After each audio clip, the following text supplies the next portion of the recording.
মধ্যপ্রাচ্যে একটা যুদ্ধ চলছে, খুব বেশি সর্বাত্মক না হলেও বেশ ইন্টেন্সিভ যুদ্ধ বলাই যায়, এবং অনেকগুলো দেশের মধ্যে জড়িত হয়েছে, যদিও অ্যাক্টিভলি না। কিছু কিছু দেশ আক্রান্ত হয়েও এখনও যুদ্ধে জড়িয়ে পড়েনি, সৌদি আরব, বাহরাইন, কাতারের মতো দেশগুলো। মূলত আমরা এর মধ্যে দেখেছি নিশ্চয়ই ইসরায়েল আর আমেরিকা ইরানকে আক্রমণ করছে, ইরান পাল্টা আক্রমণ ছড়িয়ে দিচ্ছে ইসরায়েল এবং এমন কতগুলো দেশে যেগুলোতে আমেরিকার ঘাঁটি আছে। যুদ্ধ নিয়ে পর্যালোচনা করার জন্য বসিনি, যদিও আমি এই যুদ্ধটা নিয়ে আমার কিছু বিশ্লেষণ আমি জানাতে চাই। আপনারা জানেন আমি এই ধরনের ইস্যু নিয়ে কথা বলতে পছন্দ করি। আমার এই চ্যানেলে তো বটে, আমার জাহেদস টেক অন জিও পলিটিক্সেও আমি এই ধরনের ইস্যু নিয়ে প্রচুর কথা বলেছি, যদিও আমি ঠিক জানি না সরকারের যে পজিশনে আছি সেখানে বসে অপিনিয়ন কতটুকু স্পষ্টভাবে দেওয়া যাবে। যাই হোক, আমি অন্য একটা ইস্যু নিয়ে একটু কথা বলতে চাই। আসলে এই যুদ্ধটার ইম্প্যাক্ট বাংলাদেশের অর্থনীতির উপরে কীভাবে পড়ছে এবং আমাদের আশু করণীয় কী। প্রথম আসলে এটা একটু বোঝা দরকার, এই যুদ্ধ কি অনেক বেশি দীর্ঘ হবে। মানে আমেরিকা যেভাবে বলছে তারা রেজিম চেঞ্জ করতে চায়, আয়াতুল্লাহ খামেনিকে মেরে ফেলার পর রেজিম চেঞ্জ হয়ে যাবে, সেটা তেমন কোনো লক্ষণ দেখা যাচ্ছে না। এবং এটা বলাই হয় যে এ ধরনের ঘটনার পরিপ্রেক্ষিতে বা প্রেক্ষাপটে গ্রাউন্ড অ্যাটাক ছাড়া আসলে সেটা সম্ভব হয়ে ওঠে না। সুতরাং আমেরিকা কি তার এই যে ঘোষণাটা আছে, ট্রাম্প যে ঘোষণা করেছেন যে তারা রেজিম চেঞ্জ চান, সেটা নিশ্চিত করার জন্য তারা গ্রাউন্ড অ্যাটাক করবেন, এ ধরনের সম্ভাবনা উড়িয়ে তারা দেননি দেখলাম সাম্প্রতিক সময়ে। কিন্তু এত দীর্ঘস্থায়ী বা দীর্ঘমেয়াদী একটা যুদ্ধে তারা ঢুকবেন কি না। যদি যুদ্ধ দীর্ঘস্থায়ী হয় তাহলে একরকম ইস্যু, আর যদি সেটা না হয়ে থাকে তাহলে আরেক রকম হিসাব। এখন যে ফর্মে যুদ্ধ হচ্ছে, এই ফর্মের যুদ্ধটা আসলে খুব বেশি সময় চলা সম্ভব না। আমরা অনেকে ইরানের আক্রমণ দেখছি, Iran Tel Aviv, Jerusalem, Haifa বিভিন্ন সিটিতে ইসরায়েলিদেরকে টার্গেট করছেন, আমেরিকার একটা বেজে অ্যাটাক করেছেন, সৌদি আরবের অ্যাটাক করেছে, সৌদি আরবের অয়েল ফ্যাসিলিটিগুলোতে, কাতারের গ্যাস ফ্যাসিলিটিগুলোতে যেখানে গ্যাসের লিকুইফিকেশন হয়, এলএনজি তৈরি হয়, সেই জায়গাগুলোতে অ্যাটাক করছে। কিন্তু এই অ্যাটাক করার সক্ষমতা ইরানের খুব বেশি দিন আসলে থাকবে না। এর আগে ওই যে 12 দিনের যুদ্ধ হয়েছিল, যুদ্ধ না আসলে এগুলো এক ধরনের সংঘাত, কারণ কোনো দেশ যুদ্ধ ঘোষণা করেনি ইরান এবং ইসরায়েলের মধ্যে। তখনও বলা হতো এই কথা, তখন আমি নিজেও বলেছি যে এই যুদ্ধগুলো এক ধরনের সেলফ লিমিটিং, কারণ যে রেঞ্জের অস্ত্র দিয়ে, সেটা ড্রোন হোক, ব্যালিস্টিক মিসাইল হোক, দিয়ে এই যুদ্ধগুলো করতে হয়, সেগুলো স্টক পাইল খুব বেশি থাকে না। ইরানেরও এটা খুব বেশি নেই। তো ইরান এখন যতটা অ্যাটাক করতে পারছে, আস্তে আস্তে তার এই অ্যাটাকের সম্ভাবনা ধার কমতে থাকবে, এটাই নিয়ম। আবার একই সাথে যে পক্ষ আক্রমণ করছে, সেই ইরানের বিরুদ্ধে যে ডিফেন্স তাকে করতে হচ্ছে, সেটা খুব বেশি দিন সে করে যেতে পারে না। আমি অনেক দিন আগে একটা খুব ডিটেইলড আলোচনা করেছিলাম যে ধরনের প্রিমিটিভ অস্ত্র দিয়ে এখন, বিশেষ করে ড্রোন, ইরানের এই ড্রোন প্রযুক্তি খুবই ভালো। আমরা রাশাকে দেখেছি, ইভেন তার যখন নিজস্ব ক্যামিকাজের ড্রোনগুলো খুব এফেক্টিভ ছিল না, ল্যান্সেট তারা এনেছে, তার আগে শাহেদ দিয়ে তারা, ইরানের শাহেদ দিয়ে তারা ইউক্রেনকে অ্যাটাক করেছিল। সো ইরান নিজে এটা প্রচুর তৈরি করে, কিন্তু যেটা হয়, এটাকে যখন ঠেকাতে যাওয়া হয় তখন সবসময় তাই ইন্টারসেপ্ট করা হয় যে মিসাইলগুলো দিয়ে, সেগুলো সবসময় অনেক বেশি অ্যাকিউরেট হতে হয়, কারণ সে একেবারে পিন পয়েন্ট একটা টার্গেটে হিট করতে হয়। আর অন্যান্য ক্ষেত্রে একটা ব্যালিস্টিক মিসাইল বা একটা ড্রোন যদি হয়, সে তার একটা রেডিয়াসের মধ্যে, মোটামুটি টার্গেটের 50 ফিট রেডিয়াসে পড়লো, সেটাও খুবই বড় সাকসেসফুল অ্যাটাক হবে। কিন্তু এই কাজটাই আসলে ইন্টারসেপ্টারের ক্ষেত্রে সম্ভব না। সো এগুলো অনেক বেশি এক্সপেন্সিভ। এই কথাটা বলার উদ্দেশ্য হচ্ছে এই যে ইসরায়েলের পক্ষে বা আমেরিকার পক্ষে অন্যান্য দেশগুলোকে রক্ষা করে এই অ্যাটাক চালিয়ে যাওয়া খুব সোজা না। শুধু সেটা না, আমেরিকা এখনও নিজে সম্ভবত শুধুমাত্র টমাহক মিসাইল দিয়ে অ্যাটাক করছে, এয়ার অ্যাটাক করছে মূলত ইসরায়েল। আমেরিকা কিছু এয়ার অ্যাটাক শুরু করেছে। আমেরিকার টমাহক মিসাইলের স্টক পাইল অনেক বেশি না। মানে মোদ্দা কথাটা যেটা, সেটা হচ্ছে এই যুদ্ধ এই ফর্মে চলতে থাকলে খুব বেশি দিন চলবে না, এবং ধারণা করা যায় এর চেয়ে খুব বেশি না চলারই কথা। দীর্ঘমেয়াদী চললে ইটস এ ডিজাস্টার, সেটা পরের কথা। কিন্তু আমাদের শর্ট টার্মে আসলে কী কী সমস্যা তৈরি হচ্ছে আমরা দেখছি যে যুদ্ধ শুরু হওয়ার সাথে সাথে তেলের দাম বেড়ে গেছে, এলএনজির দাম বেড়ে গেছে, এবং এটা আরও খুব দ্রুত বেড়ে যাওয়ার সম্ভাবনা তৈরি হয়েছে, কারণ ইরান ঘোষণা করেছে তারা হরমুজ স্ট্রেইট দিয়ে কোনো রকম কোনো জ্বালানি তেল সরবরাহ করতে দেবে না, তাতে তারা আগুন জ্বালিয়ে দেবে। আমরা যারা জিও পলিটিক্সের বেসিকটা জানি, যে এগুলোকে চোক পয়েন্ট বলে, জিও পলিটিক্যাল বা স্ট্র্যাটেজিক চোক পয়েন্ট। বেশ কিছু দেশ থেকে এখানে এই ন্যারো স্ট্রেইটটা দিয়ে জাহাজ যায়, এবং ইরান চাইলে এটা বন্ধ করে দেওয়া আসলে কোনো ব্যাপারই না।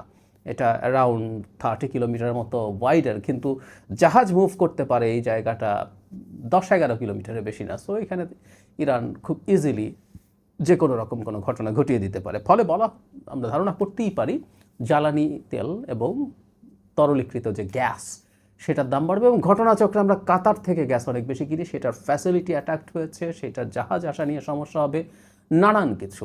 সো আমরা ইমিডিয়েট যে বিপদটায় পড়ার সম্ভাবনা আছে সেটা হচ্ছে আমাদের জ্বালানি তেলের সংকট। আমাদের স্ট্র্যাটেজিক রিজার্ভ খুব বেশি না, বিশেষ করে ডিজেলের। পেট্রোল অকটেন ডিজেলের তুলনামূলকভাবে দ্বিগুণ আছে, কিন্তু ডিজেলই আসলে আমাদের অর্থনীতির লাইফলাইন। আমরা জানি যে ট্রাক বা বড় যানবাহনগুলো সেটা দিয়েই চলে। সো এই একটা ঝুঁকির জায়গা তৈরি হয়েছে, সেটা আমরা নিশ্চিত আমাদের সরকার অল্টারনেটিভ ব্যবস্থা করবেন, কিন্তু দাম তো বেড়ে যাচ্ছে। সো দাম যখন বাড়তে থাকবে, সরকারের দাম বাড়ানোর চাপ থাকবে, আর দাম না বাড়ালে ভর্তুকি দিতে হবে, এই পরিস্থিতি আছে।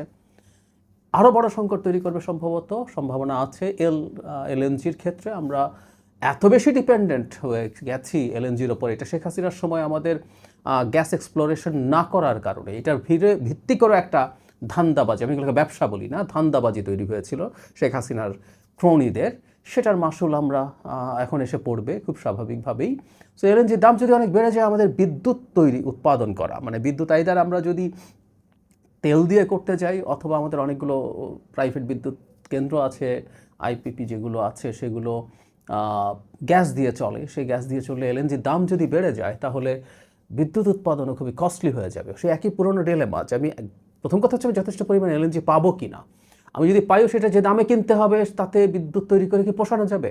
আমরা কিছুদিন আগেই খেয়াল করেছি আমাদের বিদ্যুৎ মন্ত্রী এটা জানিয়েছেন, বিরাট অঙ্কের বকেয়া বাকি আছে এবং প্রায় দেউলিয়া একটা অবস্থার মধ্য দিয়ে আমাদের সরকার যাত্রা শুরু করেছে। শুধু তাই না, ডক্টর ইউনূসের সরকারও একটা লম্বা সময়ে পেমেন্ট বন্ধ করে রেখে দিয়েছিল। সো এই প্রেক্ষাপটে আমাদের সামনে গ্রীষ্মকাল এসে হাজির হচ্ছে। আমাদের গ্রীষ্মকাল যখন এসে হাজির হবে, অনেকগুলো মানে বিদ্যুতের চাহিদা তো হাউস হোল্ডে বাড়েও, এর সাথে সেচের ব্যাপার আছে, সব কিছু মিলে সিরিয়াস একটা চাপ তৈরি হবে, সম্ভাবনা আছে।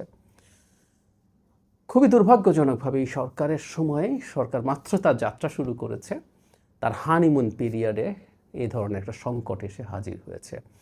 আমি আশা করি আমাদের নাগরিকরা এই ব্যাপারটা একটু মাথায় রাখবেন এবং সরকারের প্রতি সহানুভূতিশীল থাকবেন, যে সরকারের দোষ না এটা, কিছু মিসম্যানেজমেন্ট, কিছু সংকট আমাদের সামনে হয়তো বা আসবে, আমি বলছি না চলেই আসবে, সেই সম্ভাবনা আছে। আমরা যেন একটু সতর্ক থাকি, আমরা যেন একটু মিতব্যয়ী হই। আমাদের অনেকের হয়তো বিদ্যুতের বিল হিসাব করতে হয় না, আমাদের যথেষ্ট আর্থিক সামর্থ্য আছে, তারপর আমরা যেন খানিকটা হলেও চেষ্টা করি, আমরা যেহেতু বাতি কম জ্বালিয়ে যদি সম্ভব হয় সেটা চেষ্টা করি, আমাদের এসির টেম্পারেচার যদি বাড়িয়ে রাখা সম্ভব হয় 24-25-এর দিকে, সেই চেষ্টা যেন নিজের জায়গা থেকে করি। আমাদের ভ্রমণের যদি খুব জরুরি কোনো প্রয়োজন না থাকে, কিছু ভ্রমণ যদি আমরা একটু কমানোর চেষ্টা করি, সেটা আমাদের এই জ্বালানির ওপরে চাপ কমাতে পারে। এই জিনিসগুলো আসলে একটু ইমিডিয়েটলি করা দরকার। এটা এই জায়গায় মিড টার্ম এবং লং টার্মেও ঝুঁকি আছে, সেটা হচ্ছে আমাদের রেমিটেন্স প্রবাহ।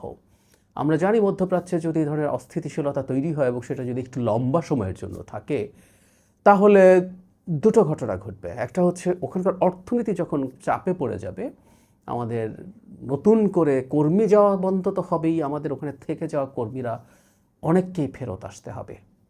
এর বাইরেও যেটা হতে পারে সেটা হচ্ছে, যখন এ ধরনের সংকট হয় তখন ওখান থেকে রেমিটেন্সের ফ্লো কমে যেতে পারে। গত কয়েক মাসও বেশ ভালো ফ্লো হচ্ছিল, কিন্তু সেটা কমে যাওয়ার ঝুঁকি আছে। সো এরকম একটা প্রেক্ষাপট আছে আমাদের সামনে, মানে আমাদের ফরেন কারেন্সি আর্নিং কমে যাবে, ওদিকে আমাদের আবার জ্বালানি কেনার জন্য ফরেন কারেন্সির ব্যবহার বেড়ে যাবে একই পরিমাণ জ্বালানি কেনার জন্য, কারণ এর মধ্যে জ্বালানির দাম বেড়ে গেছে। আর শুধু সেটা না, আরেকদিন এটা নিয়ে কথা বলবো, সেটা হলো আমাদের ইকোনমিক অ্যাক্টিভিটি যখন বাড়তে থাকবে, বেশ দীর্ঘ একটা সময় আমাদের অর্থনীতি খুব স্থবির হয়েছিল, শুধু আমি ইন্টারিমের কথা বলছি না, শেখ হাসিনার শেষ সময়ের কথা বলছি, লুটপাটের কারণে। সো আমাদের ইকোনমিক অ্যাক্টিভিটি, একটা গণতান্ত্রিক সরকার এবং যে সরকারটা জনগণের জন্য কাজ করতে চায় বলে জনগণ বিশ্বাস করে, সেখানে ইনভেস্টমেন্ট বাড়বে এবং সেটাও জ্বালানির উপরে চাপ এমনিতেই তৈরি করার কথা ছিল। আর এখন এই সংকটে সেই পরিস্থিতি আরও খারাপের দিকে যেতে পারে। শুধু তাই না, মধ্যপ্রাচ্যের অস্থিরতা যদি বাড়তে থাকে, জ্বালানির দাম যদি অনেক বেড়ে যায়, সেটা ইউরোপ আমেরিকাতেও ইম্প্যাক্ট ফেলতে পারে, সেটা যদি পরে আমাদের যে এক্সপোর্ট আছে সেই এক্সপোর্ট ক্ষতিগ্রস্ত হতে পারে। সো মধ্য এবং দীর্ঘমেয়াদে অনেক কিছু ঘটতে পারে। তবে আমরা আশা করতে চাই, অন্তত আমাদের ক্যালকুলেশন সেভাবেই বলে যে খুব লম্বা একটা যুদ্ধ অ্যাফোর্ড আমেরিকা ইসরায়েলও করতে পারে না, ইরানও পারে না। এটা শেষ হোক, দ্রুতই শেষ হোক, এটা সবার জন্যই ভালো হবে।